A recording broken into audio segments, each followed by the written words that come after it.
Okay, hello everybody. I want to welcome you to this really extraordinary event, Lawyers Across the Globe and Around the Clock for the Rule of Law. This is our first time ever an unprecedented Rule of Law 24-hour webathon that was put together or is being put together by the ABA section of international law, AIJA, which is the International Young Lawyers Association, and UIA, Union Internationale des Avocats, an international lawyers association of which I'm the former president.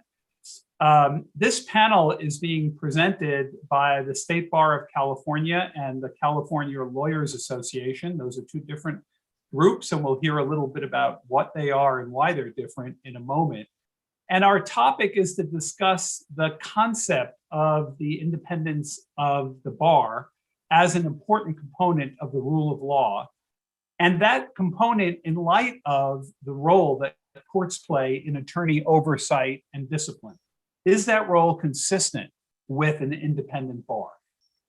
We're one of 12 panels being offered for 24 continuous hours by bar associations worldwide, all designed to celebrate, to address challenges, and to defend the rule of law, all on this YouTube channel.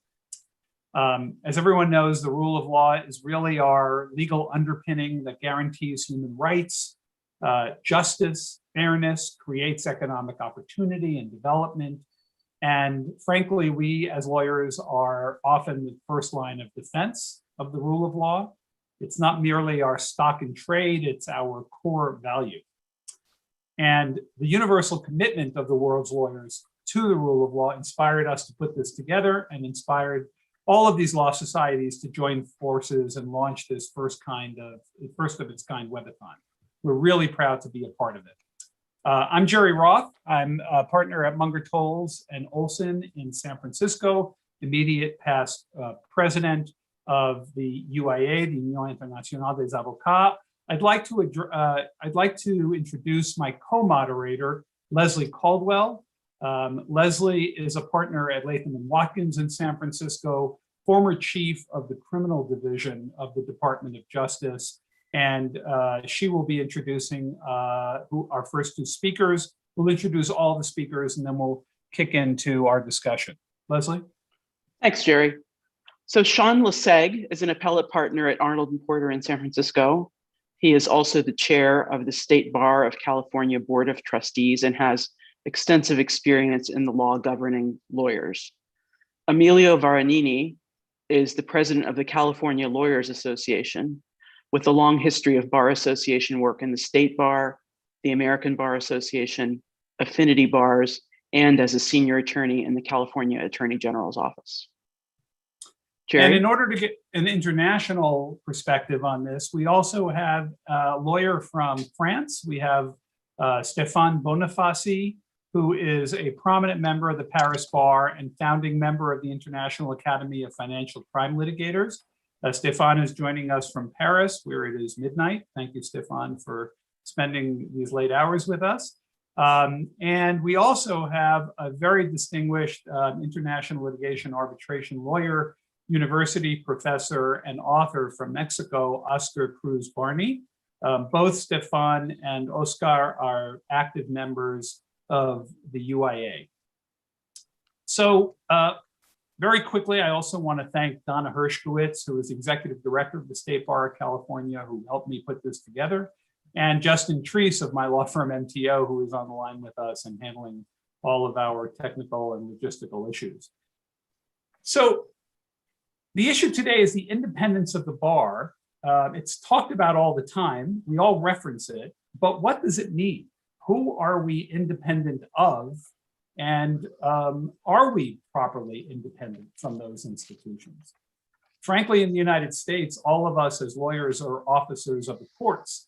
And in most states, attorney discipline and oversight of lawyers ultimately lies with the courts. So hold on one second. Sean SeLegue is having a bit of trouble entering, but yes, Justin, you can let him in. That's him on the phone there. So he will be joined in a moment. Okay, Okay, I'm in now. Thank you. Okay, great. Thank you, Sean. So it was very interesting when I looked at this issue from the ABA's model rules on discipline. This is what they said. The ABA says that the disciplinary system should be controlled and managed exclusively by the state's highest court and not by state or local bar associations for a couple of compelling reasons. The disciplinary process should be directed solely by the disciplinary policy of the court and its appointees and not influenced by the internal politics of bar associations. And second, the disciplinary system should be free from even the appearance of conflicts of interest or impropriety. And when elected bar officials control all or parts of the disciplinary process, these appearances are created regardless of the actual fairness and impartiality of the system. That's the ABA. Is that consistent with the notion of an independent bar, a component of the rule of law? And interestingly, in civil law countries such as France and Mexico, the situation is quite different. And we'll hear about that from Stephane and from Oscar.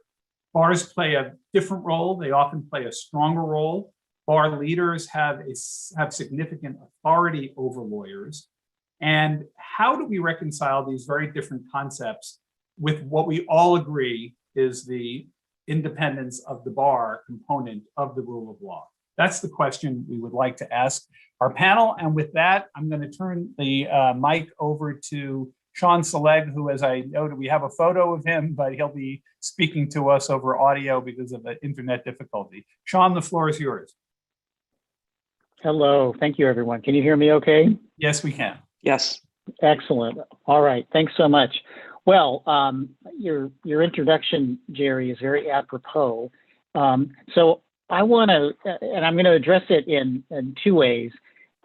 First is to talk about the separation of what used to be a unified state bar of California, meaning that it was a combination of a trade association or professional association for lawyers and a regulatory agency, and then talk about how the discipline system is shielded from political influence. So starting at the higher level first, since the bar was founded until maybe 3 years ago, as I say, it was a unified bar, there was a consistent drumbeat of political and watchdog organization pressure challenging this structure as basically being inherently a conflict of interest. And there was a time when the majority of the board, what used to be called the Board of Governors is now called the Board of Trustees, consisted of members who were elected by lawyers. That is no longer the case. The legislature has sort of whittled down the number of elected seats over the years. In 2016, I was one of the last two lawyers who joined the board by election, and then those seats were phased out. I'm currently in a second term appointed by the Supreme Court. There was also another concern under American law, which is federal antitrust law. There was a case in 2015 from the U.S. Supreme Court called North Carolina Board of Dental Examiners versus FTC, Federal Trade Commission. And in that ruling, the Supreme Court approved an FTC order that the dental board in North Carolina had to cease and desist from sending notices to non-dentists that they could not legally perform teeth whitening procedures. And the issue in the case was antitrust immunity, not an antitrust violation itself. But the key ruling is that an agency controlled by market participants must be supervised by state officials. So in the North Carolina board case, a majority or all of the board consisted of dentists in active practice. In other words, market participation, and there was not sufficient or any supervision by a government official. In our case, the deunified bar complies with this rule because, among other things, the Supreme Court supervises us. We are a judicial branch agency under the auspices of the Supreme Court. We're an agency of the Supreme Court. And in response to this ruling, the court has taken more control of certain things, such as establishing the score that you need to pass to take the bar exam, because you can see there's an argument, at least, that having market participants decide that is could be viewed as an antitrust violation, and some people have argued that. By the way, this reminds me, I should have said at the outset of my remarks that this program is sponsored by the State Bar of California, and this speaking opportunity came to me because I'm the chair of the Board of Trustees, but my comments today are solely on my own behalf, and they are not official statements of the State Bar of California. All right, so let me get back to specifically to discipline. The Supreme Court in our state has exclusive jurisdiction over attorney admission and discipline, including disbarment. There are some very minor exceptions where the State Bar Court can impose very minor discipline, but that's kind of a minor footnote. The State Bar, we operate both a prosecutor's office and a separate administrative court called the State Bar Court. The State Bar Court has both a trial department called the hearing department and a review department, which is which is an appellate body. And then either side, the prosecutors or the respondent lawyer, have a right of discretionary appeal to the Supreme Court. So the Supreme Court doesn't acts rarely in discipline cases, but we know that it reviews each and every stipulation for discipline and each litigated decision that goes up to the Supreme Court. They review it very carefully, and they sometimes send it back with some commentary without hearing the case on the merits. And in more rare cases, they will take up the case on the merits and issue their own opinion. But the court is a strong supervisor of this function. The State Bar Court judges are the board and a committee of the board manage certain administrative matters relating to the court, like staffing levels, purchasing equipment, things like that. But in terms of the substance of their work, they are completely independent from the board and from the prosecutor's office, and they are in fact very independent. I know that from experience in my practice, and from hearing from the judges themselves about how seriously they take that obligation. Now, in terms of the prosecutor's office, which we call the Office of Chief Trial Counsel, or OCTC, there is a protection against political influence on particular cases because the board does not get involved directly in individual cases. The Chief Trial Counsel, which is appointed by the board and confirmed by our state Senate, has final authority and discretion over those cases, and there's a lot of confidentiality about disciplinary cases built into the system. And I can tell you, even though we are an agency of the Supreme Court, the board is a political body. We have members appointed by all three branches of government: the Supreme Court, the legislature, and the governor, and they each control certain seats. We get lobbied by all manner of organizations in a very political way. We get feedback from members of the legislature. That's very important. So I think we wouldn't want the board involved in individual cases. The board's role is limited to making policy on sort of a global basis. Let's see. There are two things about our system that are unique in the United States. The first is that the State Bar Court is the only professional court handling attorney discipline cases in the entire country. And also unique in California is the legislature's active role, both in overseeing the state bar and in enacting statutes to regulate attorneys, in addition to the rules of professional conduct. With regard to the legislature, to my understanding, that's not the case in any other state. The Supreme Court exerts complete authority over the rules governing attorneys and generally the disciplining of lawyers, but I can't say that I'm an expert in the discipline system in other countries.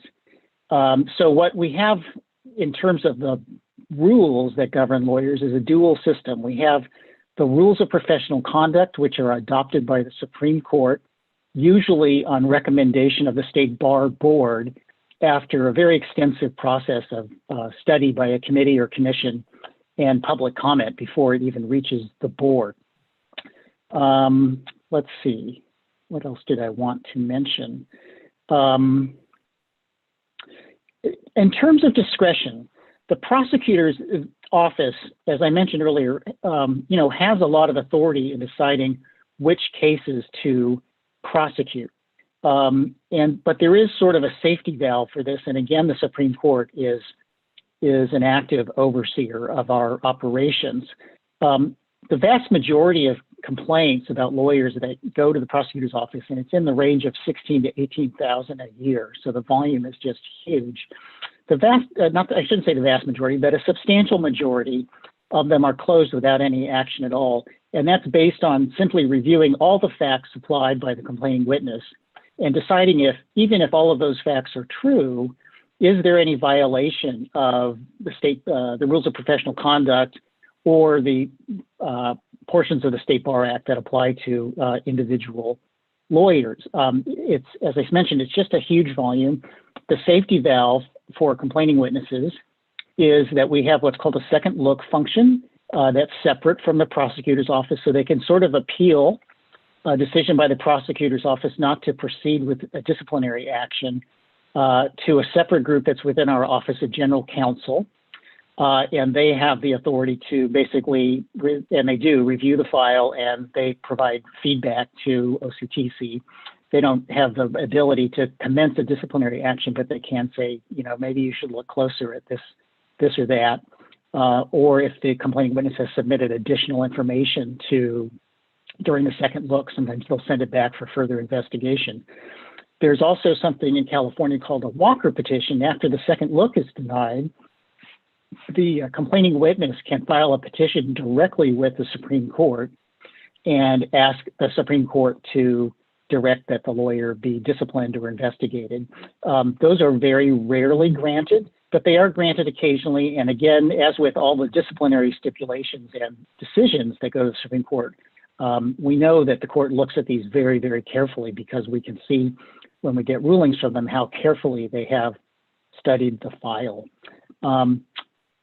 So that's an overview of the structure of our state bar and its discipline system. And I guess the one thing I didn't mention, and Emilio will pick this up, is that as part of the deunification, the remaining associational functions that were in the state bar at that time, as I said just a few years ago, were transferred to the California Lawyers Association, which is a private entity that the bar, using its statutory authority to create, I believe, corporations, Emilio would know better than me, that we created the entity that is now the California Lawyers Association and then set it free. It's a completely independent group.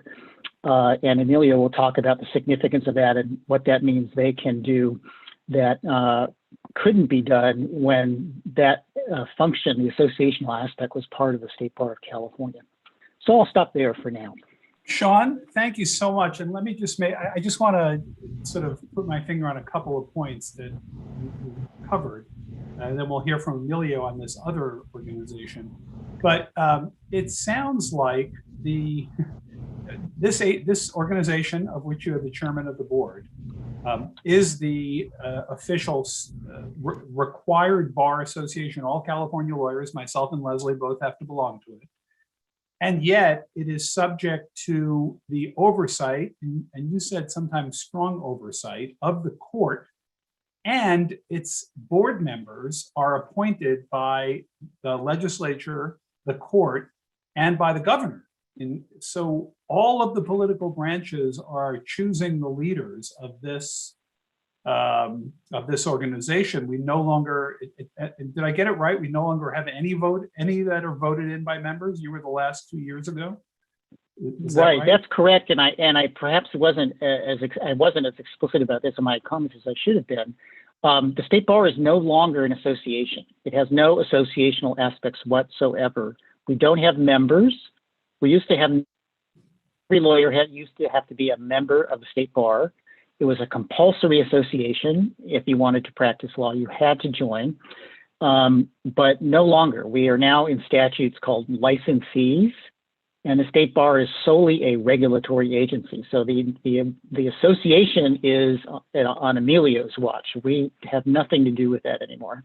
So I cannot say I am a member of the State Bar of California. That would be more proper to say I'm licensed by the State Bar of California. That's correct. Well, Yeah, I've been or to saying say it you're an wrong for attorney. years now, so that's a very useful piece of information because I have introduced myself as a member of the State Bar of California to many a court. Okay, thank you, Sean. That's really interesting. Emilio, you are the counterpart, the new organization that was formed. Thank you, Jerry. Thank you, Leslie. And thank you, everybody, for having invited me. I hope I'm coming across clear. Yes. Great. So let me step back a bit. What California did is different than what other states did. So under our federalist system, the licensing of attorneys and the means by which attorneys press their interests, their views on matters such as fairness in the administration of justice and the rule of law differs quite a bit from state to state, but within a common law framework. Many states are still, as Sean pointed out, a unified bar. This means that you have one organization that oftentimes is responsive to the state Supreme Court, that's responsible for all of the activities that involve lawyers. In some states, that association may be responsible in some measure as a government entity for disciplining and licensing, but subject to the courts. In other states, it's exclusively the court's purview and it doesn't even go through the association. So states in the United States are quite a bit different. But that brings up the next question about what California did and why it is an interesting example for this audience to think about. And without getting into the legal merits about whether or not California had to separate out its disciplining and licensing functions from its professional associational functions, let me talk about and set the stage for how stakeholders at the time viewed the situation. So on the state bar side, there was an effort by many in and out of the state bar, in and out of various government organizations to try to have the state bar better focus on disciplining and licensing. So the thought process was, as Sean pointed out, that we have a state bar that is ultimately responsive to our state Supreme Court, but is also responsive in many ways to the state legislature, that set up this whole independent apparatus for disciplining and licensing to keep the process as apolitical and neutral as possible to further the important role of attorneys in the fairness in the administration of justice and the rule of law while protecting the public. Sean and others at the state bar always tell me that their mission is to protect the public.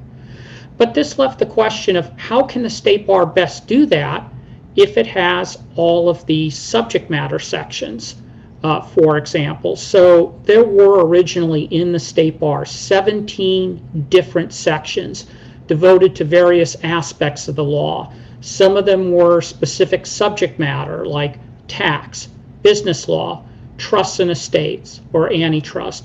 Others sort of belong to important issues that affected the profession. So law practice management and technology, or solo and small firm. There's roughly, that's about, I think, 60% of all lawyers belong to a solo firm or a small firm. And the question was, how can the state bar perform this function of disciplining and licensing and then administer all these sections, which provide a variety of different educational functions for attorneys. They advocate with the legislature. They're important sources of law in and of themselves. And at the same time, who's going to advocate on behalf of lawyers or on behalf of the profession as a whole? So when we have issues involving the fairness of the administration of justice and the rule of law, if the state bar needs to be apolitical and focus on disciplining and licensing, how can it do that? And if the state bar is not going to do that, who's going to do that? So I would say there was nearly a universal consensus State Bar, various governmental entities such as the legislature and the courts, including the Chief Justice of the California Supreme Court, and the members of the sections, that there needed to be a separation for California to realize its own vision for apolitical disciplining and licensing on one side of the fence, and for the other side of the fence, and I'm sure my fellow colleagues in other countries would recognize this role of a bar association, to advocate not just on behalf of the particular issues that are involved in the different sections or to provide education as to specific issues, but also to advocate on behalf of the profession as a whole, so that the profession as a whole, also thinking about the public, can best be heard on these issues such as fairness of the administration of justice and the rule of law. So our separation became effective January 1st of 2018 by legislative enactment. So we were created as a result of the decision of the legislature, because as Sean explained, the legislature has a role as much as the courts do in the system that we have here in California. And so once we were separated and became the California Lawyers Association, we formed ourselves as what's called a 501c6. So I don't want to get into the ins and outs of different not-for-profit organizations in California. The point is that we were set up as a not-for-profit that was expressly thought of as being able to advocate. That's why we are a 501c6. Now we also have a 501c3 arm called the California Lawyers Foundation. Give a quick shout out to them.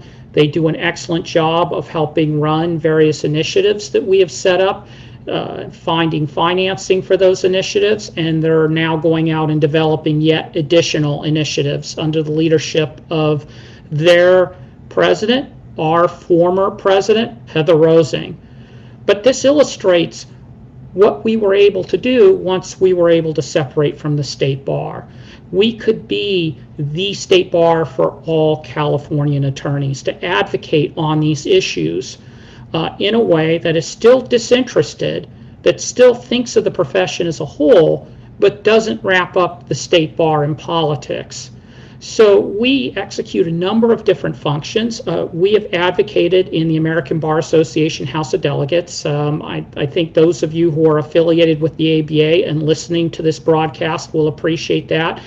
We sponsored and got through the House the first ever House resolution against lynching.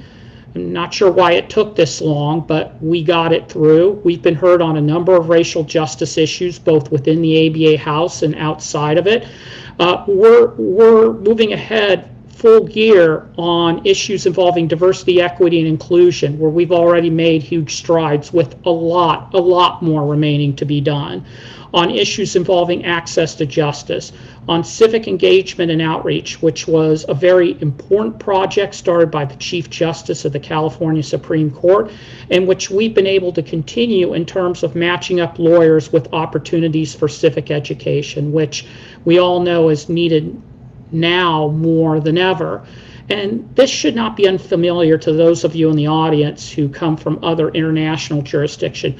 Your bars do the same thing, and we know because we have friendship agreements with many of you overseas, many overseas bar associations, where we engage in professional exchanges, discussions of issues, joint educational activities, kind of like this activity.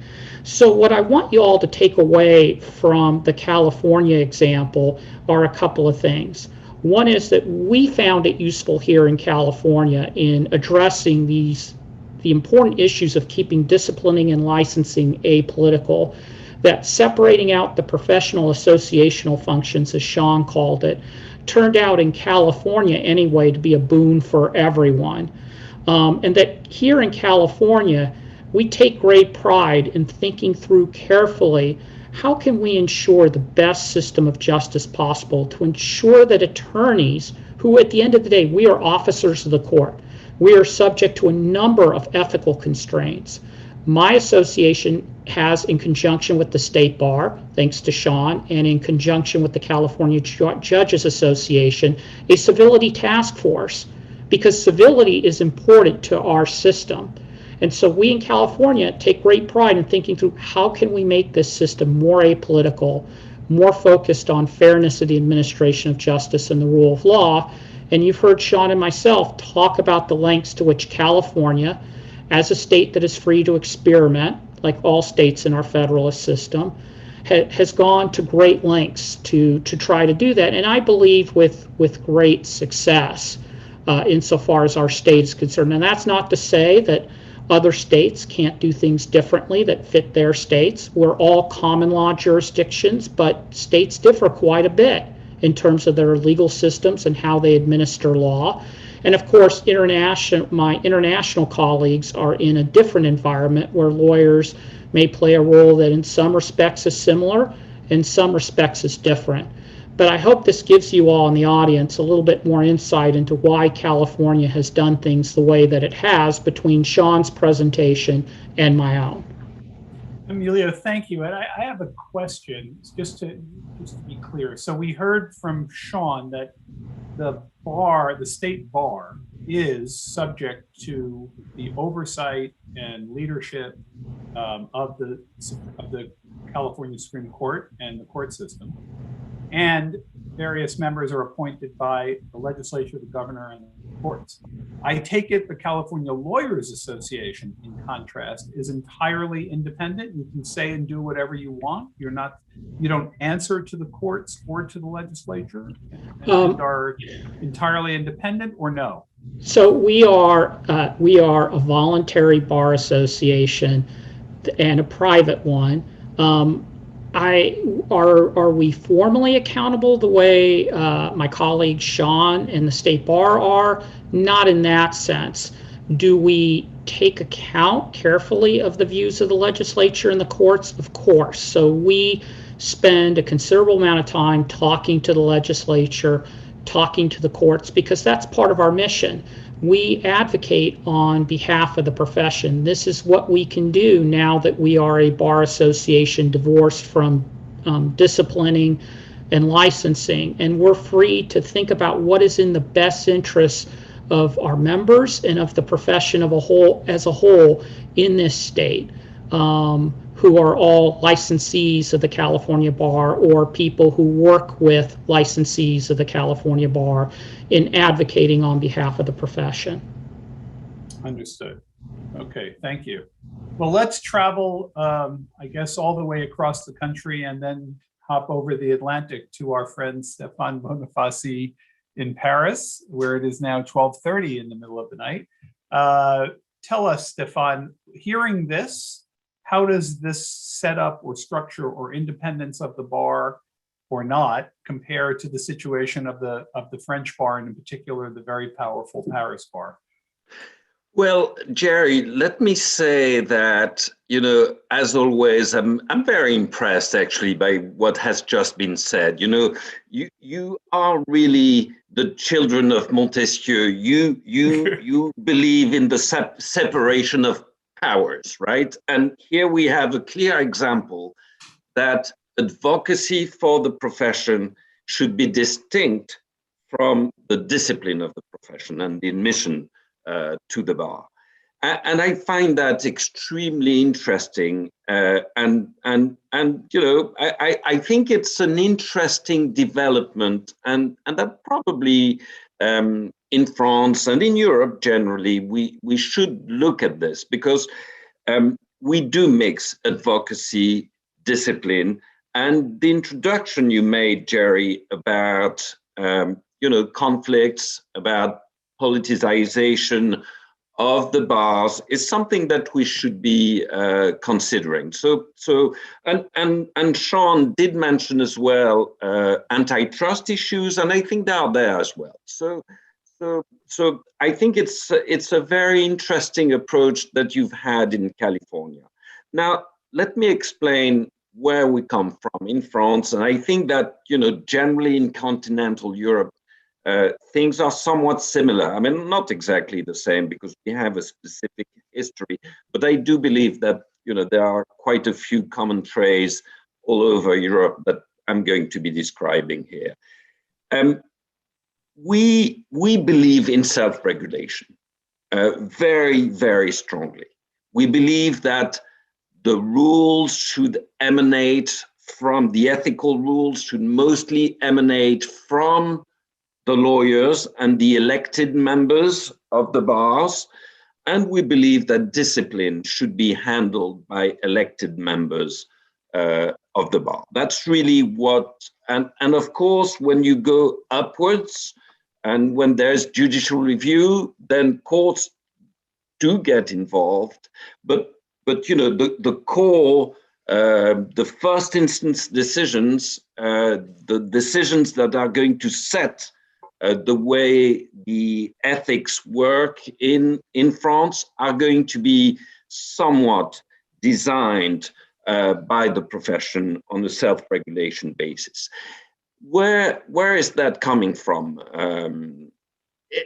I think it comes from, and Jerry, I know you're familiar with France. You know that there is this in the back of how we operate.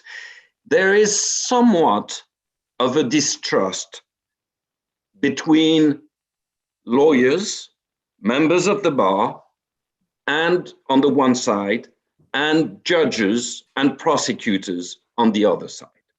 We are a divided legal community. France, the legal community is not as united as it is in the US. In the US, judges, prosecutors, lawyers in private practice, in-house lawyers, they do feel they belong to that legal community. It's not so true in France, and that goes back a very long way. That goes back to the revolution, basically. That goes back to the feeling that the revolution, the French Revolution, brought, that judges and lawyers had too much of a role, and that actually they were there to protect privileges of the old regime, and that they had to be, the judiciary had to be kept under the control of the executive branch. And that's what Napoleon did, Napoleon, who died 200 years ago, and that's what he did. The judiciary was under the control of the executive branch for a very long time.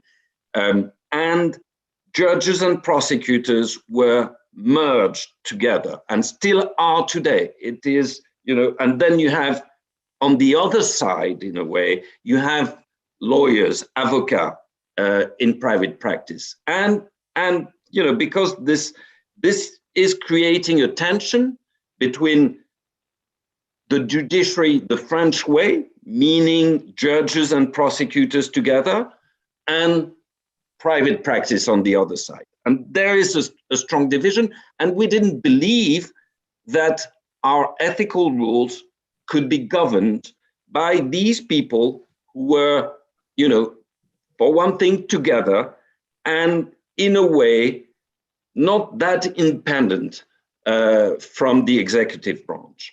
And that's how this self-regulation idea developed so much. You know, it was felt very strongly that we had to do our rules and to check. We had to be the ones who were in charge of admitting or not admitting people to the bar.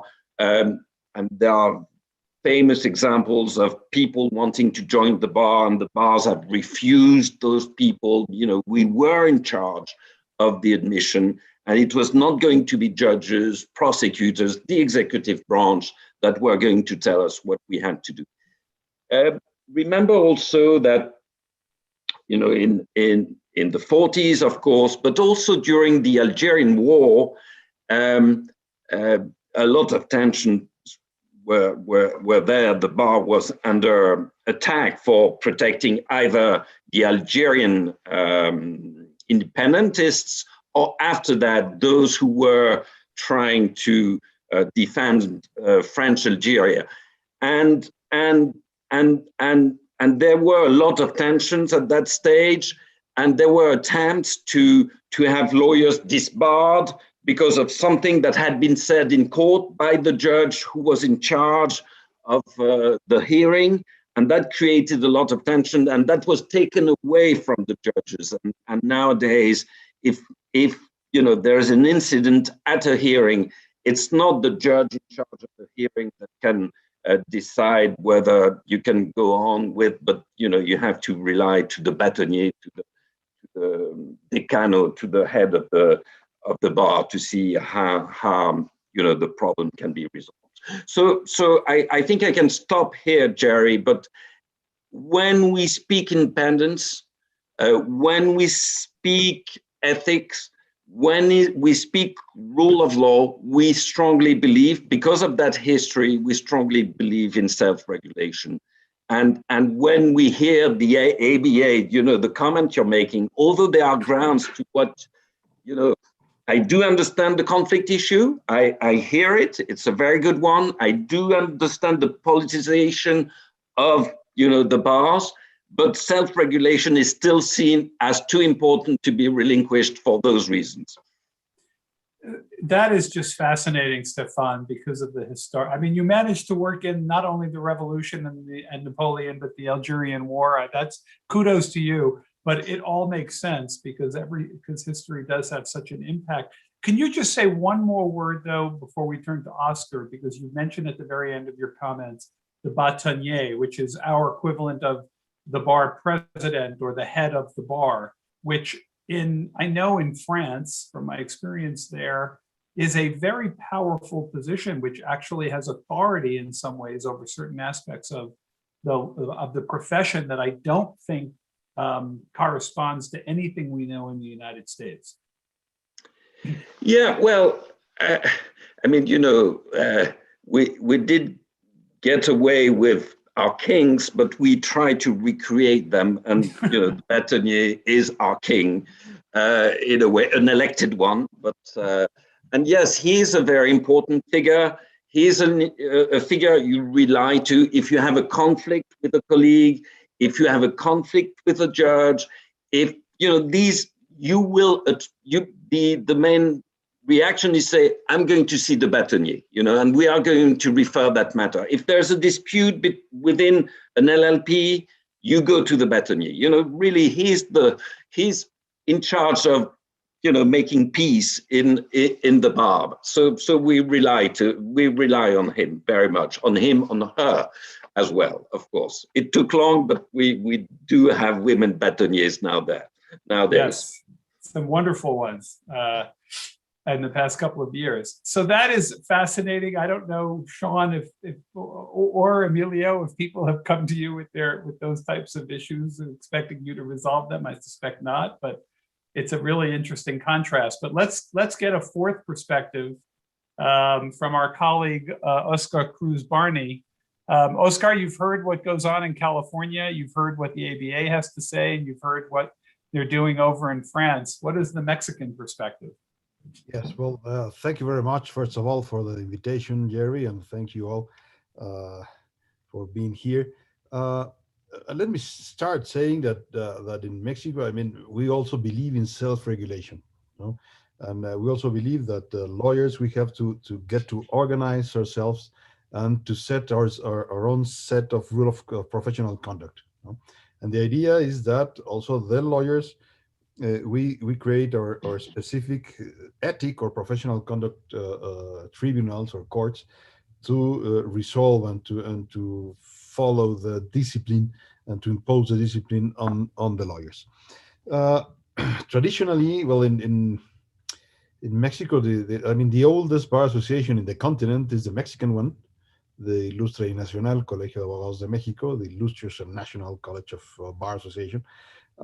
It was created in the 18th century, in 1760, and we used to have a compulsory bar association until the late 19th century, when they decided to finish the compulsory bar association and make it a voluntary bar association since then.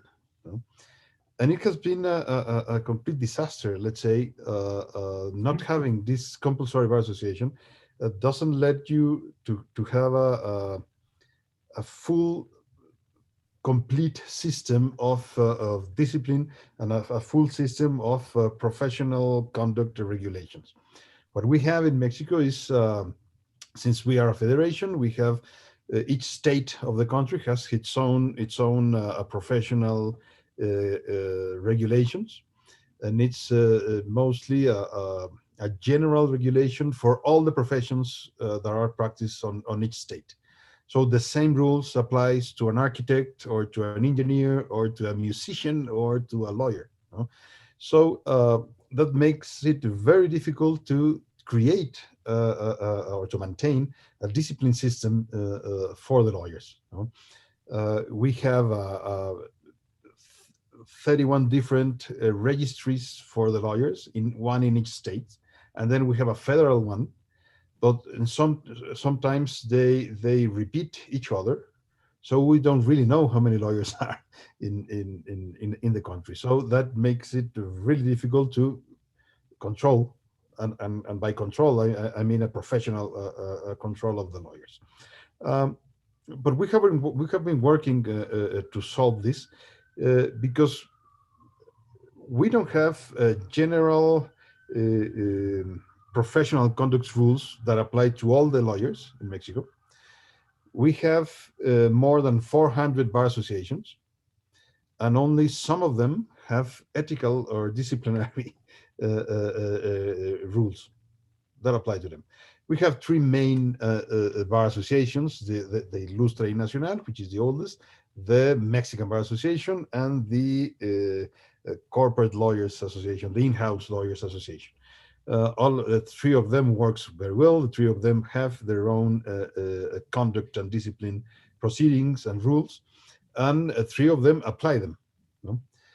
The question is, what happens after the Bar Association decide to apply a specific sanction or specific disciplinary measure to a lawyer? We are really limited, since the association is voluntary. Any lawyer can practice law in Mexico, even if they are not a member of a bar association. They just need a certification, a license issued by the Ministry of Education, and that's it. So if an associated lawyer, a member of a bar, became sanctioned by the bar association because specific conduct, the biggest thing that a bar association can do is to expel him from the bar. But that's it. The only thing that could affect this lawyer is his name or her name. And the bar association can ask the Ministry of Education to cancel the license for that lawyer. The problem is that the Ministry of Education doesn't have the specific proceeding of cancellation of this license for the lawyers. So whenever a bar association have asked for a cancellation of a license, the ministry said, well, we don't have the rules specific for doing that. But we have been working on that. We have been pushing to reestablish compulsory bar association membership, to reorganize the bar associations in Mexico, to reduce the number of bar associations, and to establish a general set of rules, of ethical rules and disciplinary rules that apply to all of the lawyers, even if we don't get to reestablish the compulsory bar association. We have been working on, and there is a draft of a specific law for practicing law. It's a general law that would apply on the federal level and will have to be adopted on the local level. That sets a number of rules regarding discipline and professional conduct that establish a specific ethic control system, that it's independent from the state. And I understand perfectly what Stephane Bonifassi said, because in Mexico it's the same. I mean, for the lawyers, the state is I don't want to say an enemy, but it's like the counterpart every time. And we have to protect ourselves and the community from the state.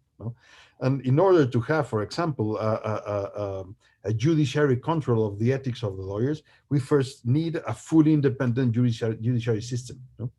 Since we don't have it yet, and we are working to have it, we cannot let the judiciary system to control the ethics of the lawyers, because in some case it would affect the independence of the lawyers. Because when a lawyer became annoying and became hard to manage, let's say, for the state, he could ask the judge to cancel his license or whatever. No? So we are fighting to reestablish this compulsory association, to strengthen the system of bar associations, to reduce it, to have a specific law for the lawyers, and also something really important, to have a sole registration system for lawyers. No? In order that you can have a list of who are a lawyer and who is practicing and where is he or she practicing law. No? And that's why we are trying with this project of law to establish a bar exam. We don't have a bar exam. To establish a certification of the lawyer every 5 years, a certification of law schools every 5 or 10 years also, to establish a specific period of practice that is regulated by the Bar Association together with the law schools, and to establish this set of rules for all of the practicing community, and to have this specific ethic control system. The problem is that for years, for decades, let's say, the government doesn't want the lawyers community to be organized, you know, because it's much easier to deal with the lawyers if they are pulverized, you know, as we are. You know? So if a lawyer becomes a bug that is picking on the state, he just push him and that's it. You know? For example, you have the Brazilian Bar Association, which is the biggest one in the world. No? They have compulsory bar association. They are like 1 million lawyers. No? And it's really difficult for the state to mess with the lawyers. No? So that's why they don't want us to get organized. We have been fighting with this. But we also have to fight with a government that would be really interested in have the lawyers organized. No? Because if on the other hand, if the states, if the government, let's say, intervene excessively on the lawyers' regulation, then you will lose independence also. No? So we need this absolutely self-regulation system, but we need this self-regulation system to be recognized by the legislative branch in order to make it a law. No? And to make the modifications to the Constitution and and create a specific law for that. We also have some antitrust issues. The antitrust agency said, not in an obligatory decision, but it was an opinion by the antitrust office, that they don't like a compulsory bar association because they think that the bar association mess with the freedom to work and the freedom to compete on a professional level. No? They don't take into account the ethical and disciplinary and the professional aspects of the compulsory bar association. No? They just go to the economic and the free market issues of the practicing of law. No? So it's a really complicated situation, let's say.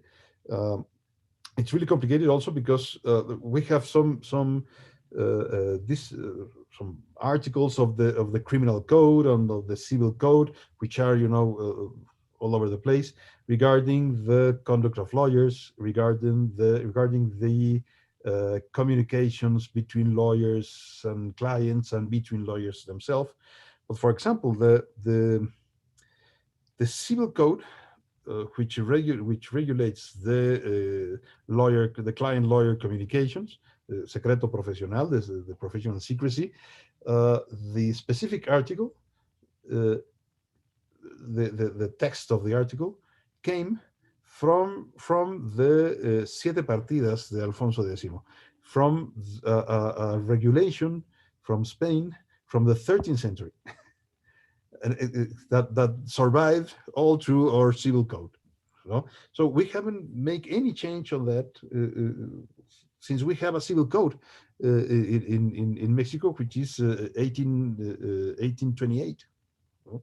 So it's the profession is somewhat abandoned, let's say, on a regulatory level.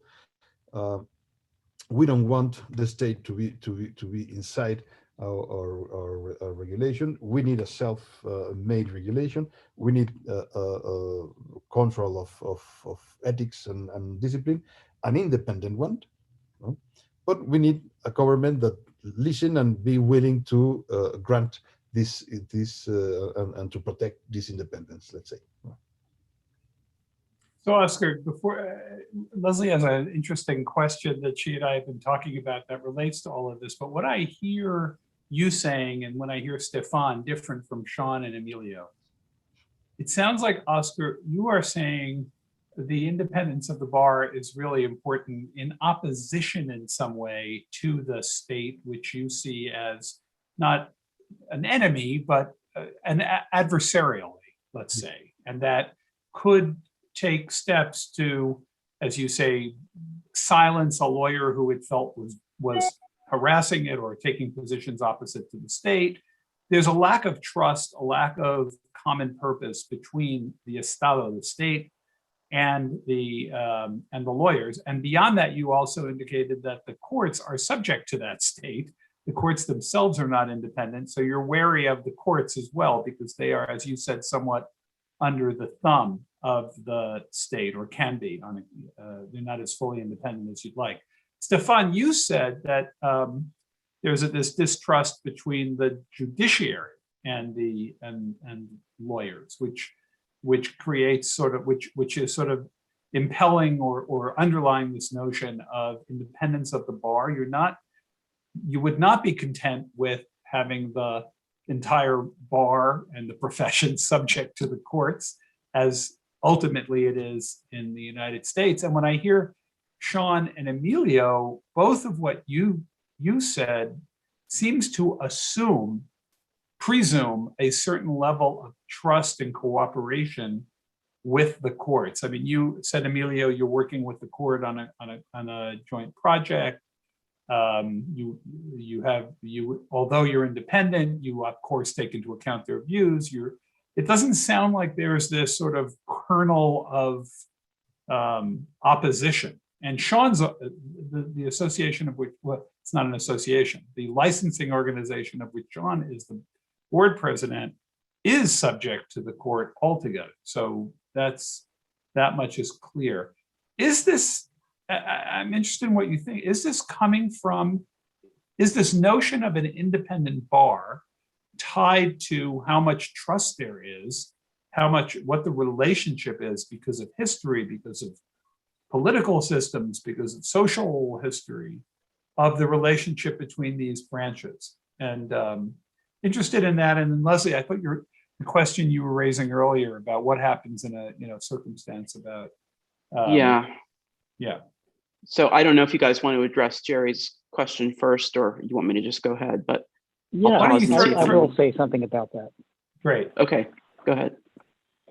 Yeah, my reaction to that is, Jerry, I think your comments are well taken. It's interesting to hear the perspective from our colleagues in other countries. I think what we've learned is that, at least the way the discipline system is constructed in California, with the Supreme Court ultimately in charge, is a reflection of the fact that we have an independent judiciary, and certainly the bar respects that. In fact, one of the things that, when I've had the pleasure of participating in swearing in ceremonies for new lawyers as a member of the Board of Trustees, one of the things I typically say to them is that we also have, as lawyers, have an obligation to protect the judges and their independence when they're attacked, because they can't defend themselves. And so it's kind of a symbiotic relationship there in a way. And also, I will also comment that part of the lawyer's role is definitely to protect citizens or residents from the government power. right? That's executive power mostly, but also sometimes we have to speak frankly to judges and say something they're doing is unauthorized or wrong. So we share a similar role of protecting people from the government, but ultimately we answer to the judiciary. Yeah. Emilio, anything?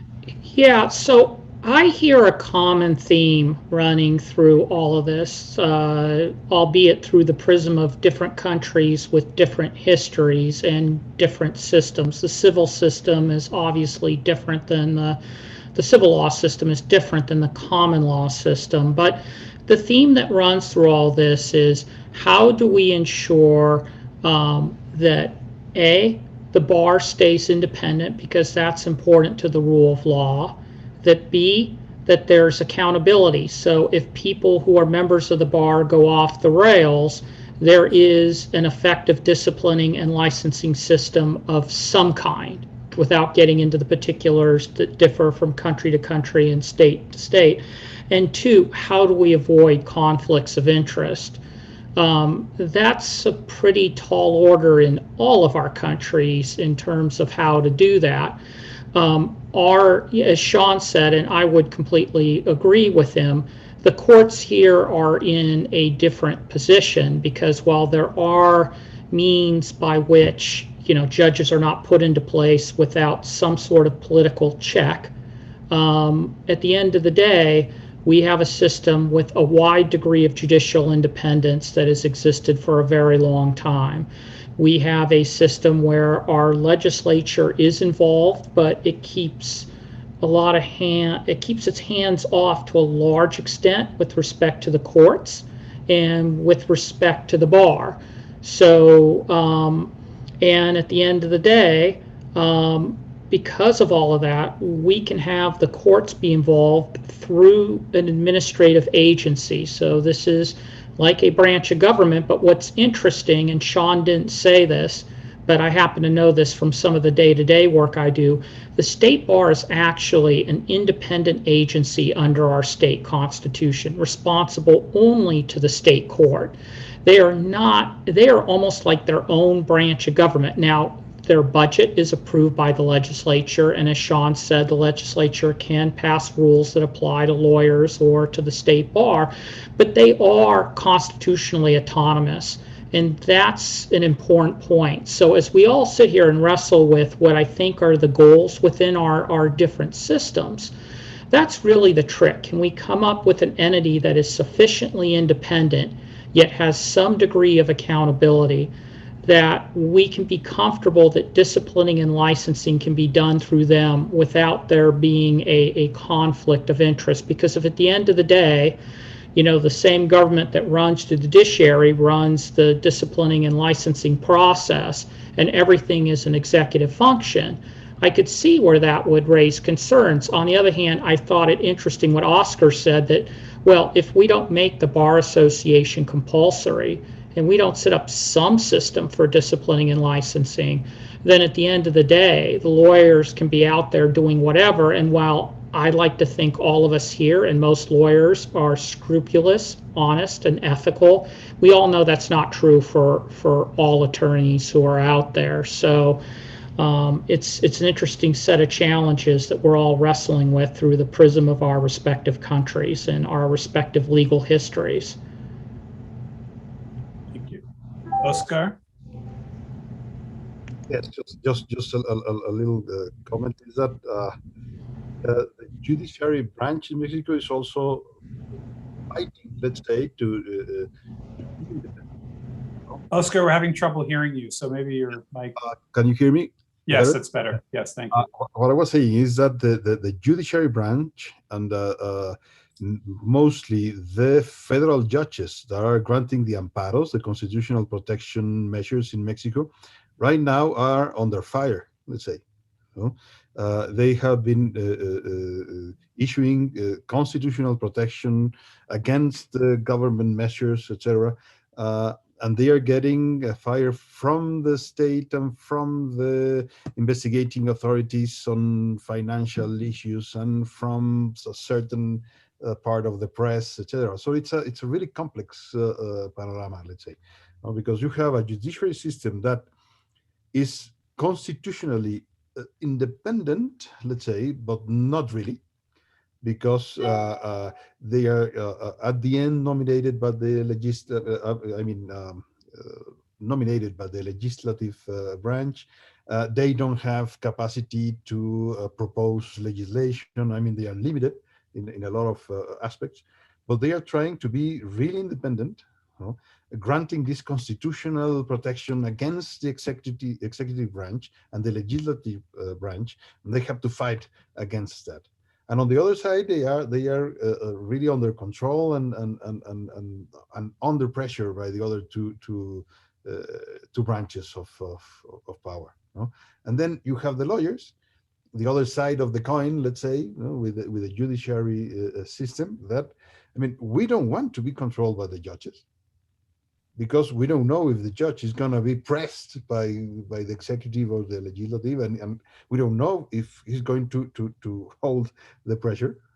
So we prefer to self-regulate ourselves and to organize our protection system, let's say. Leslie, this would be a good time. Okay, so I have a question that's a little bit off the topic that we've been talking about. So all the states in the United States, all 50 of them, plus Washington, D.C., all have ethical rules, ethical requirements that prohibit lawyers from making false statements in court filings. I'm not talking about opinions. I'm talking about actually false statements in court filings or in oral statements in court when there's really no factual basis for that. We've seen a bunch of recent cases, and I'm not trying to inject politics here, so I don't want comments on specific cases, but we've seen a bunch of recent cases in the United States in the aftermath of the recent presidential election, in which several lawyers have made quite inflammatory statements alleging specific facts. And some of those facts have turned out, according to accusations, to be completely untrue and provably so. In fact, one lawyer who made some factual statements, who's being sued in a separate defamation proceeding based on those factual statements, has said in the defense filings in the defamation case that, and I'll quote, "No reasonable person would conclude that those statements were truly statements of fact." Now, the judges in the United States are limited in their ability to discipline lawyers for statements or filings that they make in front of those judges. They do have some remedies, but they're limited. For example, they can't disbar a lawyer or take away his or her license. What is the, and I really want to hear from all four of you if you feel comfortable answering this. What would happen in California? What would happen in Mexico? What would happen in France because I have friends who aren't lawyers, or even friends who are lawyers, who say, why aren't these people being held accountable for anything? Isn't there anything anyone can do? What's the role of the disciplinary function of the bar in your respective jurisdictions in this kind of a situation? And I'll start with Sean and Emilio. Yeah, I'll start off. So, obviously I can't comment on specific cases, and so, I won't comment on the particular facts you mentioned, but I can say two things. One is, in terms of the procedure, there's two ways that a matter can come to the attention of our prosecutors at the State Bar, and that is most often by someone complaining. It doesn't have to be, it's typically a client or former client of lawyer, but doesn't have to be. It's sometimes a judge who makes a referral or complaint to the bar. It's sometimes opposing counsel, or it could just be a member of the public. So there's sort of no standing requirement. And then this type of complaint would be evaluated just like any other in the way I described. So first they'll look at the submission or the fact. Sorry, I should have said the second thing is, on occasion, although it's not common, the prosecutor's office will open an investigation or pursue a case based on news reports, or somehow even without a complaint, they become aware of conduct that they think should subject the lawyer to discipline. And so, so then the case would just be evaluated like any other. I can also tell you that I know I know of cases where lawyers have been disciplined for making false statements to courts. So it is a rule that is enforced from time to time. In terms of the policy, I've commented on the policy behind this rule in general and not in regards to any particular case. But this is the rule against making false statements to a court is one of the areas in which lawyers are gatekeepers. And sometimes we have to tell clients, no, I cannot do that on your behalf, right? Whatever it may be, if it's a violation of the rules or unethical. And that's the policy behind the rule. And we lawyers have an obligation to say no sometimes. Okay. Emilio, I think we're getting some feedback from your mic. I can't speak to the feedback. Do you still hear it now or no? Yeah, if you go on mute for a second, let me just see if it goes away. Yeah, it is you. So, but why don't you say your piece and then go back on mute? Yeah, I will do that. And my apologies for the feedback. I don't know where that's coming from, but that's sort of the problem, as it were, with being on Zoom is sometimes you don't have the world's greatest connection. But let me try to make a few remarks, and hopefully you'll be able to hear me above whatever feedback that you're getting. I would echo what Sean said, but I think we need to tease out of Leslie's question different scenarios.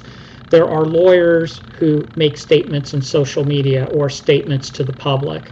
And so in the American system, that's looked at, these statements to the public, under defamation laws. So the idea is, depending upon the nature of the issue, public, private, and depending upon the nature of the speaker, and depending upon the target of the speech, there can be more stringent rules for somebody to go to court. For those in other jurisdictions, when I talk about defamation, think about libel in your respective jurisdictions. So lawyers who make statements in public are often dealt with, if those statements are false, through the prism of defamation and libel. And the fact that you're a lawyer doesn't necessarily get you off the hook. So there's been, in these cases that we won't mention the particulars of, there have been defamation suits, libel suits that have been filed.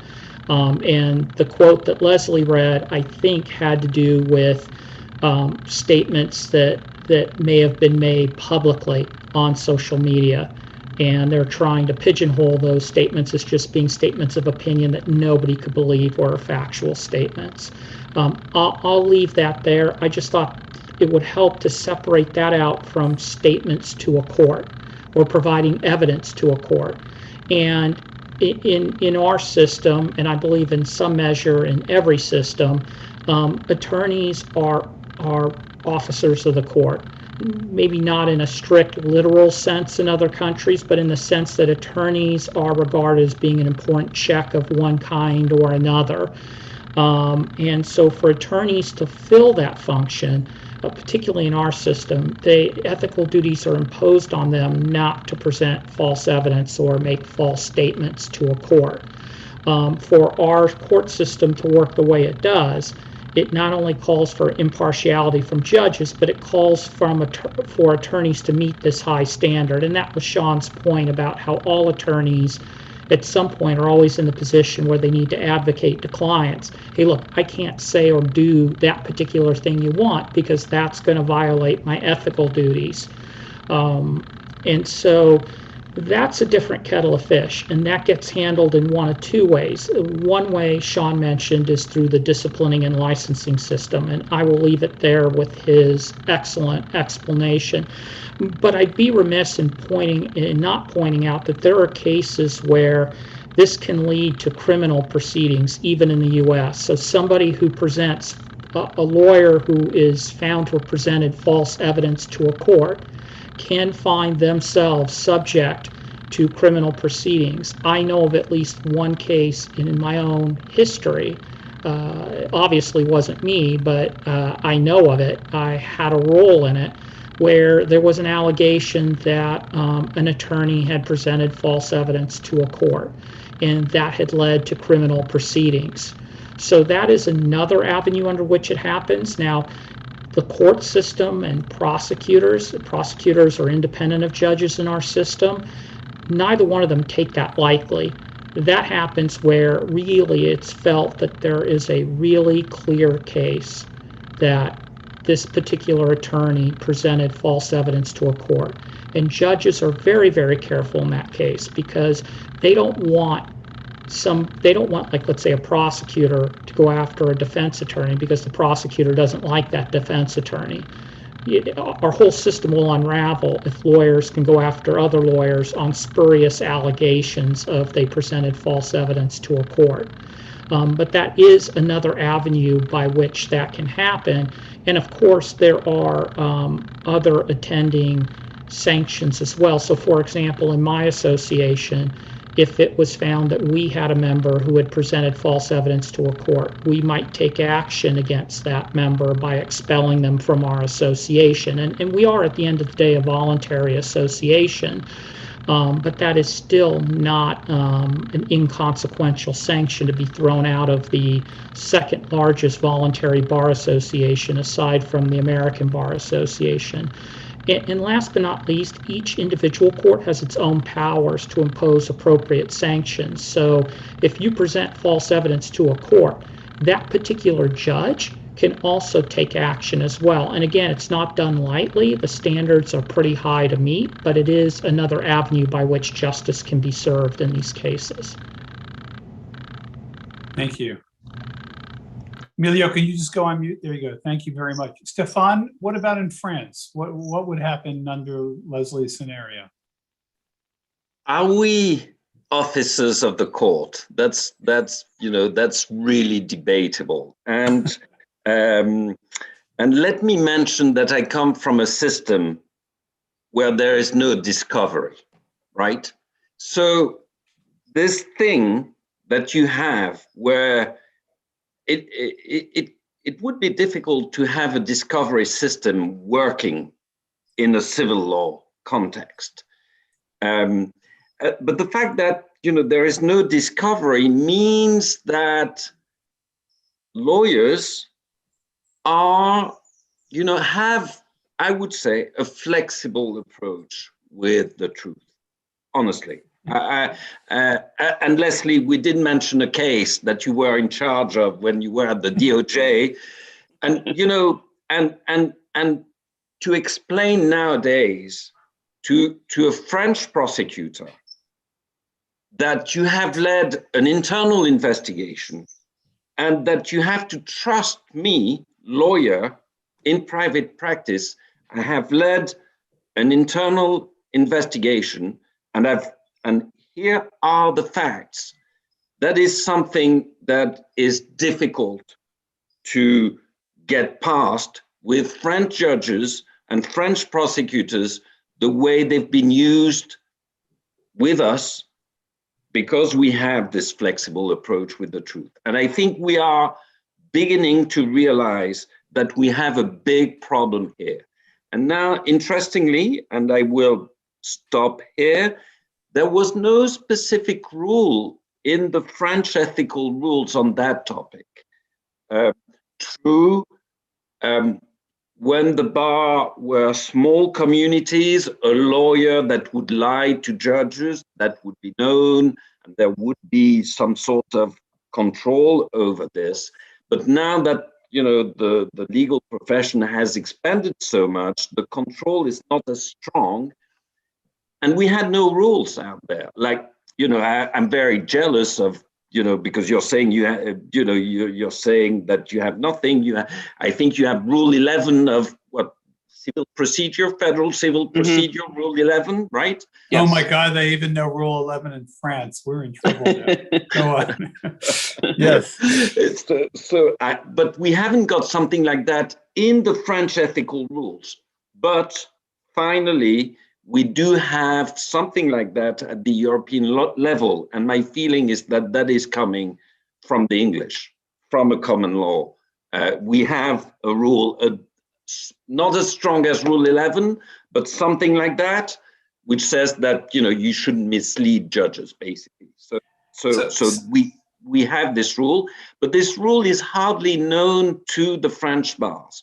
So I think that what we are discussing here is really crucial, because when we take the example of internal investigations, we see we are being faced with an issue because as we don't trust judges and prosecutors, they don't trust us either.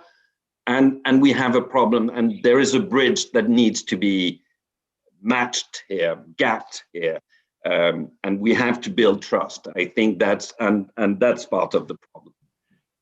So Stephane, I just want to make sure I understand. Are you saying that because of this mistrust that you spoke to earlier when we were talking about discipline generally, there's almost an assumption that lawyers may not be telling the truth, so that in a particular instance, it is unlikely for a lawyer to be disciplined either by the court, by a court, for if she is found or he is found to have not been forthright about evidence? Or so the court is not the authority that will handle this. It should be the bars, right? The bar should handle this. Will the bar handle an issue like, a breach of the Rule 11, let's call it that?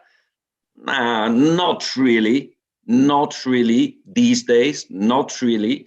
But it's a question of, if you're an outward liar, it's going to be known, right? But I think that we are flexible with this.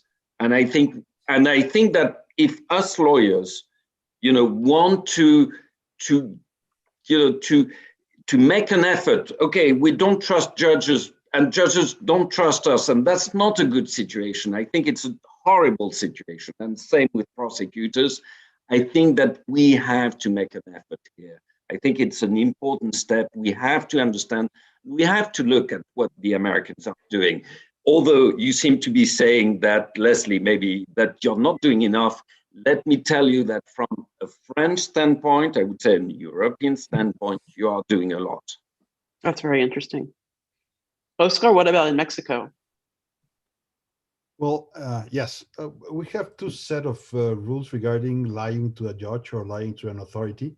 On the criminal code, so the federal one and the local ones, there are a specific chapter on lawyer crimes.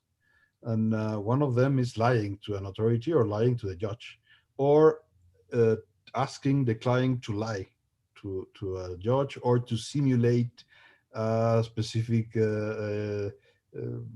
document or legal business or whatever. And that's sanctioned with from 3 months to 3 years or then to 3 to 9 years of jail. If they get you. Here, it would be the counterpart who asked who filed the complaint before the same judge, accusing the counterpart to have been submitting false documents or telling lies to the lawyer. I mean, that's really let's say it's a big concern for the lawyer community and for the judges. And we also have some rules on the ethical regulations on the bar associations who had ethical regulations, which are mainly the 3 ones that I already mentioned. And you have a general obligation of not to lie to the judge and not to give counsel to a client saying that he should lie to or she should lie to the judge. No? I mean, it's clearly a prohibition to doing that.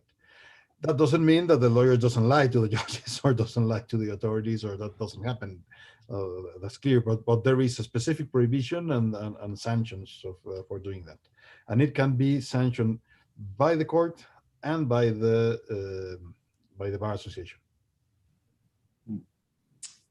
So I want to throw out a situation where there's some commonality historically. I know that in the United States, our former president's lawyer had just had his apartment searched, and he and his family are claiming that that is an affront to the rule of law and basically the end of our legal system as we know it. I know that in France, Stephane, if I'm not wrong, the president's lawyer, the prior president's lawyer, had, I think, was searched and also was subject of wiretaps. And there too, there were some strong condemnations of that conduct by the lawyer community. In that situation where you have a lawyer who has perhaps or perhaps not has engaged in misconduct, or is in any event is being investigated for misconduct, does the bar have a role? I think in the United States, and Sean and Emilio will tell me whether I'm right, the answer is no. And I think in France, and perhaps in Mexico, the answer is yes. And I think that goes to a core question of the independence of the bar, because from the lawyer may feel that he or she has done absolutely nothing wrong, and that a search or a wiretap is a complete affront to that lawyer's representation of a client, and that therefore he or she is being oppressed, and there has been an affront to the rule of law. So the question I guess I'm asking is, does the bar play a role in the various systems? And just starting with Sean and Emilio, correct me if I'm wrong, but I don't think the bar in that circumstance plays a role. It really is something for the courts and the prosecutors, right? No, you're absolutely right, because that's really, the bar obviously has no role in criminal proceedings or even civil proceedings in court. The way privilege is protected in a situation like this, where an attorney is the subject of a wiretap or a search, is through the judicial process. There are really two ways. The first is through the judicial process. In California, we have a statute about this, and I believe this is the practice in federal court. So when a lawyer's materials are searched, they are often, law enforcement is not allowed to immediately view them, and a special master can be appointed, who's a lawyer who is an agent of the court. And that lawyer or that special master will go through the materials and call out items that are privileged. The other thing is, I know in the federal system, the Department of Justice has some special procedures around this. And I believe they, in the Federal Bureau of Investigation, they will set up a separate team of agents who are walled off from the investigation in general. And they will go through these materials and do a privilege review. And then, of course, the subject of the search warrant can go to federal court and make arguments about why things are privileged. So that's how that plays out. It is a very sensitive thing for a lawyer's materials to be searched, and so some special procedures have to be invoked to protect privilege. But for procedures that don't involve the bar, as you said, they involve the investigating agency, Correct. They involve the government, they involve the prosecutor, but not the bar. I mean, you, Sean, as the chairman of the board, would not get involved with that kind of process.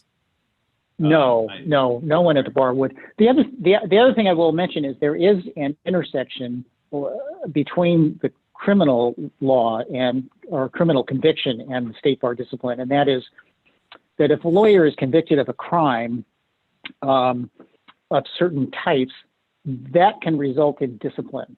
There are some offenses that I believe are called moral turpitude per se, that when you are convicted of that as a lawyer, you are subject to summary disbarment, right? So the only proof that leads to your disbarment is putting a certified copy of the conviction before the state bar court. And then there are other criminal violations that are sometimes moral turpitude, or sometimes can have disciplinary consequences and sometimes not, depending on the particular facts. But that's the only way that the bar would be involved in criminal proceedings, and it's just really to use the conviction as a piece of evidence in our disciplinary system. Yeah. Emilio, that's your perception as well? I don't know if you're still experiencing the feedback. No, we're not. We're not. You sound loud and clear. Then what I did may have gotten rid of it, or I may have lucked out from the Zoom gods, as it were. But that being said, I would not have anything to add to Sean's excellent analysis. As the president of a voluntary bar association, we certainly wouldn't get involved. But I will say that if if folks came to us and said there was some sort of issues of systematic abuse, that's something that we may look at through the auspices of individual sections or one of our committees, or through the associational level, and give feedback to the state legislature or to Congress or to other parties, as the case may be, on an institutional basis. We're always mindful of fairness in the administration of justice and the rule of law, and we know these issues require some difficult line drawing exercises, so we're very mindful of that. So you might advocate, for example, for procedures or something along those lines, but on a particular case, you would not have the California Lawyers Association would not have a role. Well, correct. As Sean pointed out, the procedures are pretty elaborate on both the federal and the state level, precisely to safeguard the independence of attorneys, but make sure that attorneys aren't some special class that can commit crimes with impunity, unlike the rest of the public. So, but if there was a problem in terms of those protections or that line drawing that went too far one way or the other, then that would be something that my association could take up. And if they decide that there are institutional issues that we need to be heard on it, then we can. And we have been heard on other institutional issues. So certainly if there is one of those here, we would consider it. Stephane, my sense is the situation is different in France, and the bar has been more involved in this issue. Well, absolutely, Jerry, and that's clearly a difference. If you have a search at a lawyer's office, the bâtonnier will be, or a representative of the bâtonnier will be present to check that what is being seized is so privileged. Not privileged. Now, of course, then there will be a debate.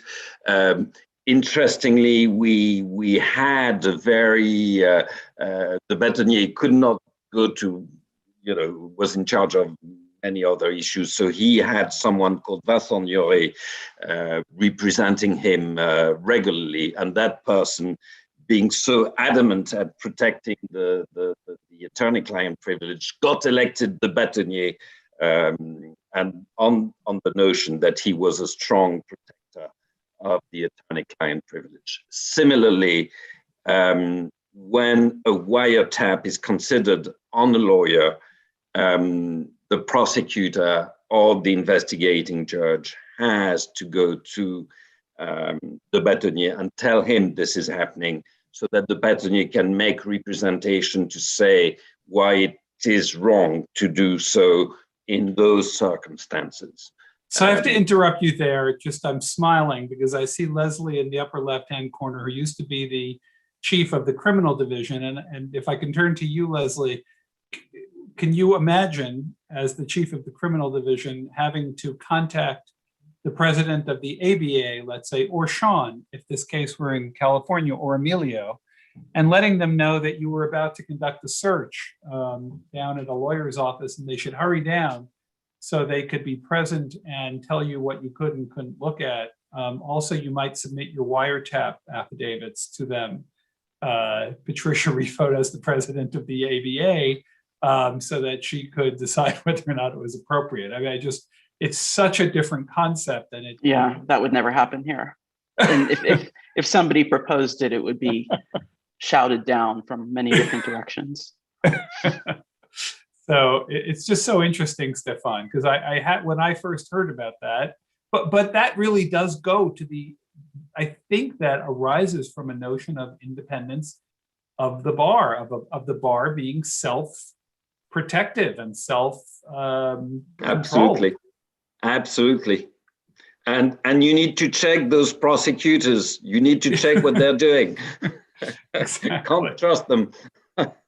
So it's so different. Oscar, what happens in Mexico? Is there a similar role for a bar organization to oversee the prosecutors in some way? Yes, absolutely. And I think that it's, you already mentioned it, but it's really important to understand that the idea and the notion of a lawyer on a civil law system, he must be independent. He must be free. I mean, it's really important because he's the defendant of the civil rights and liberties in front of the state and the authorities and whoever. And that's why he must be absolutely free on his work. It doesn't mean that he can commit crimes and whatever, but doing his job, he must be free. He must be absolutely independent. And we have this defense, no? Defensa de la defensa, on which the Bar Association has the obligation to defend the lawyer that is being prosecuted or harassed by the authorities regarding his professional conduct. I mean, his professional, not conduct, his professional behavior on defending a client.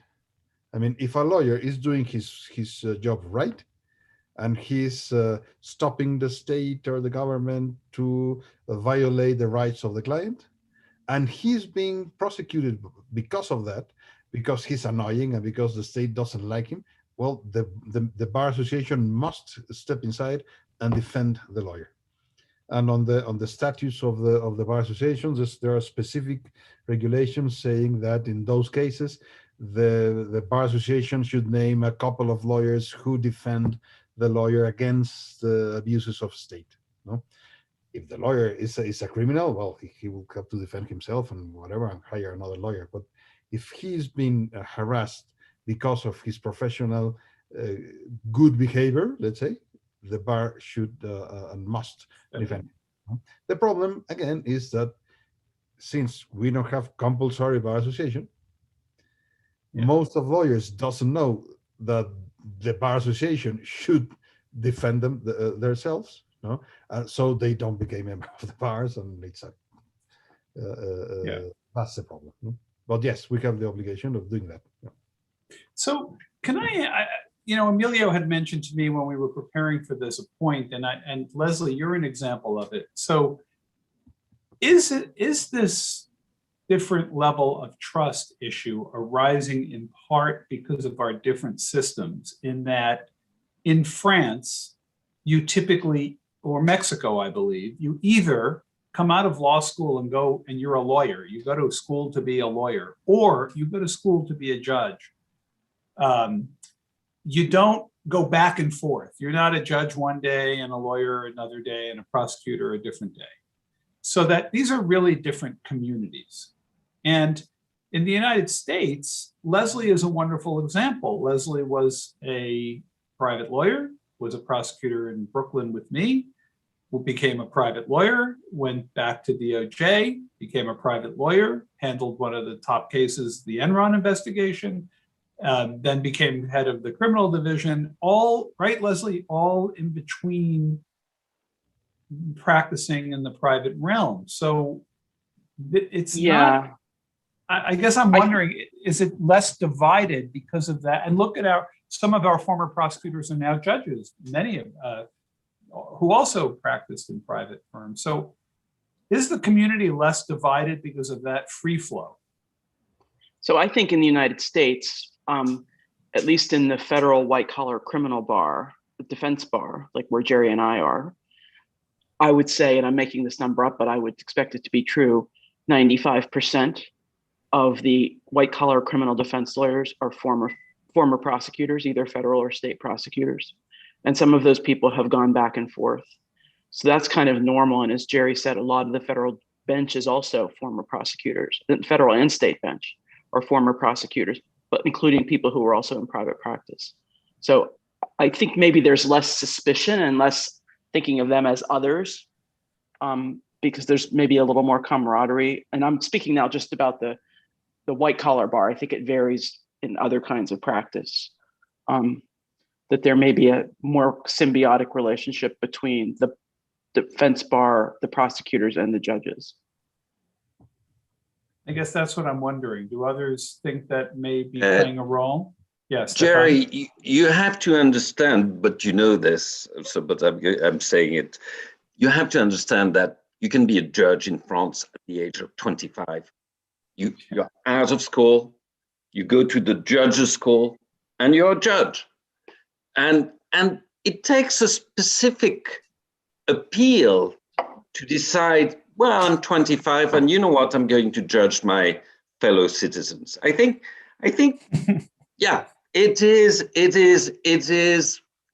is creating something.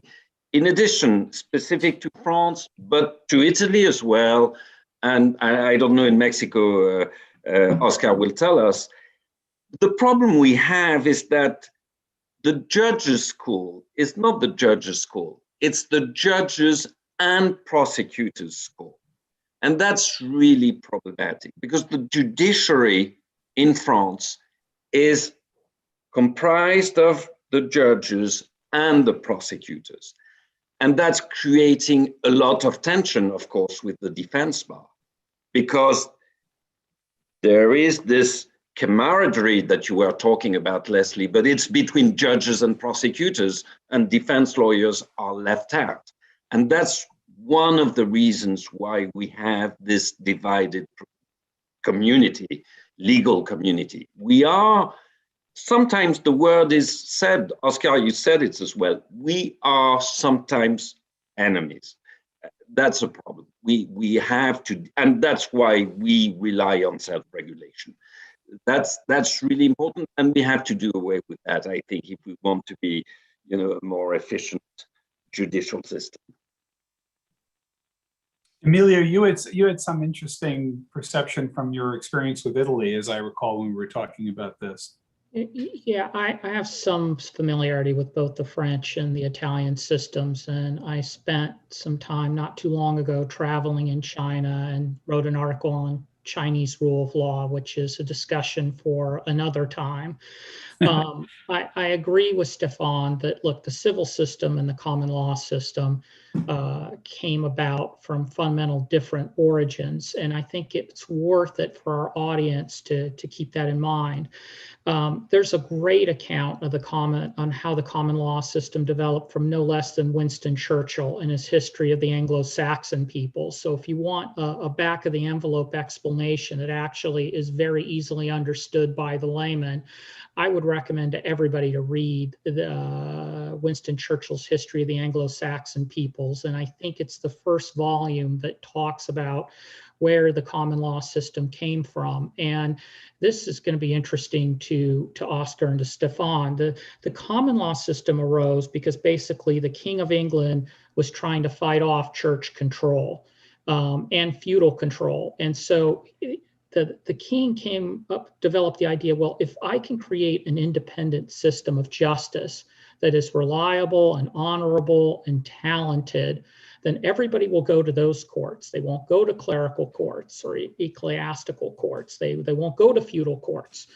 They'll come to me, and I will get political power that way because everybody's going to the king's courts. So what happened is, this is the idea that the king would appoint judges who were disinterested and experienced in law. And at the same time, a whole lawyer's industry was created of lay attorneys, okay, because there were clerics who were experienced in ecclesiastical law. And these lay attorneys became very experienced. They started writing treatises. These are books on the law that expounded on the law. And they were the ones who were promoted to becoming judges. And then, of course, and this is what made the common law so popular, they had juries. Juries were originally just groups of witnesses who came together to decide what the hell had happened. And later on, they became disinterested, impartial people from the community who would listen to the facts being presented to them, accept the law from the judge, and make that ultimate determination. So from the get-go, there was this notion about a bar of experienced attorneys who would develop the skills necessary to practice in front of a court represented by an impartial judge and with a jury of one's peers that would ultimately make decisions on the facts, but the law would be developed through this organic process of attorneys and judges. And that's why, at least in the American system, now we're not quite as much a common law system as we once were. There's plenty of statutes and constitutional principles from which, the law now derives. So that sort of space for common law in the US is less than there used to be. But this sort of animating principle about our legal system survived. And this is why you have attorneys who develop in their expertise in the law, who may move around to different areas like Leslie, and who ultimately can, I'm not saying, Leslie, this is where you want to end up, but they can end up becoming judges. And so there's a political check on that, just like we have juries, which kind of represent the community. We also have one kind or another in every state and on the federal level, some sort of political check to make sure that the public has a role in the selection of judges. Now, that's both, it's got its pros and its cons. The pros are we've ended up with a disinterested judiciary, with a very talented bar, and with a good relationship with the bar and bench. And my association often participates in meetings of the bench and bar where we see that each and every day. And we're lucky to be in a system like that. On the other hand, if you take a civil law system, right, that is a system where government is truly supreme, where, government makes the laws, and sort of the role of judges is limited to applying the law that's in front of them with the legislative intent that might have been set down by the relevant legislative branch, and where there's a lot of room for the executive. So attorneys there play an important role, but it's not necessarily, and maybe Stephane or Oscar are about to tell me I'm wrong, but it's not necessarily the same as in the American system. And if you think about Italy in particular, the issue of judges who go to judges school and then they're promoted up through the ranks, there are factions among judges. I'll just leave it at that, right? And each faction will advance its own preferences. But on the other hand, you do end up with a system of judges who can be independent. And in Italy, that's played an important role both on the political scene and in terms of fighting off the mafia. So, yes, you do have this issue with judges who also exercise prosecutorial functions, but they've played an important independent civil role in civic life that is different for us than it is for them, because the circumstances in Europe in the civil law system are different. I will make one final point. That over the years, the civil and common law systems learn from each other. We have more statutory enactments than we had when the common law was first started, for obvious reasons. The king literally moved around on horses in a wagon with all his documents in it. Kind of hard to make laws when you're on the move. And at the same time, the civil law systems, like France in particular, now has La Cour Constitutionnelle. It has two high courts, Conseil d'État and La Cour de la Cassation. And Italy has similar courts that have more independence, that play more of a role that is closer to their American counterparts in interpreting the law. So even though our systems are different, and it's reflected in the discussion that we're having here, there are advantages to the European system, and there are some interesting points of at least learning from each other, if not convergence as such. Thank you, Emilio. And Oscar, we're coming to the end of our session, so I'm going to give you the final word before we bring it to a conclusion. Well, regarding this, I agree with you. At least in Mexico, the judge community and the lawyers community and the prosecutor community are completely different, and the judges have their own, let's say, bar associations, no? Or association of judges, and they work a lot on their discipline, and they do have ethic codes and Mexican judiciary branch, the federal one, has been going through a huge reformation, let's say, no? With a lot of changes, and they created a judiciary school system that it's working quite well. I mean, the quality of the federal justice is really improving and going better. as a law student, it's not really clear if you're going to become a lawyer when you get into the law school. I mean, everybody gets into the law school and they don't know if they're going to be a lawyer or they're going to be an academician or they're going to be a judge or a public notary, which on our system is quite different than yours. It depends really, I think, on the period of practicing law as a student. Some of them go to a tribunal to practice. Some students, some go to law offices or despachos, no, or private practicing. Some go to the academia. So it's not really clear, as in, for example, in Germany, that you have to choose and you go to different career.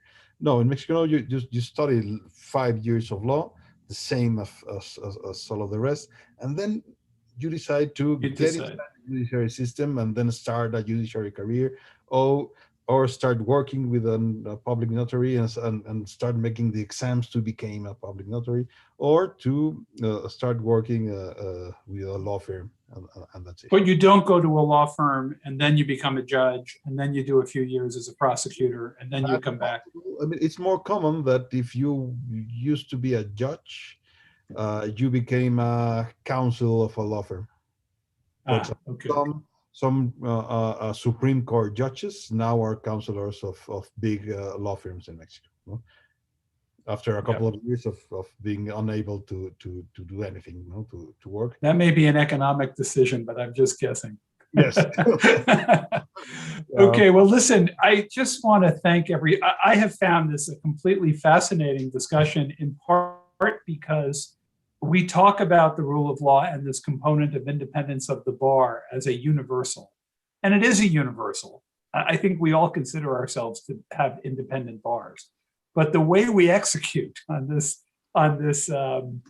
universal concept and the way we implement it and the way we live it is quite different. And as certainly as Stephane and Emilio have pointed out, and Sean and Oscar as well, the history, the politics, the social setup of our countries, the way in which we're educated, the way in which we lead our legal careers, all contributes to this different way that we conceive of an independent bar. But I think we all feel very confident that we have one. And I guess the question I leave you with is what happens. You said, Stephane, you're getting closer, and you said, Emilio, the systems are converging a little bit. I worry what happens if that trust that we have between the judiciary and the bar starts to fray.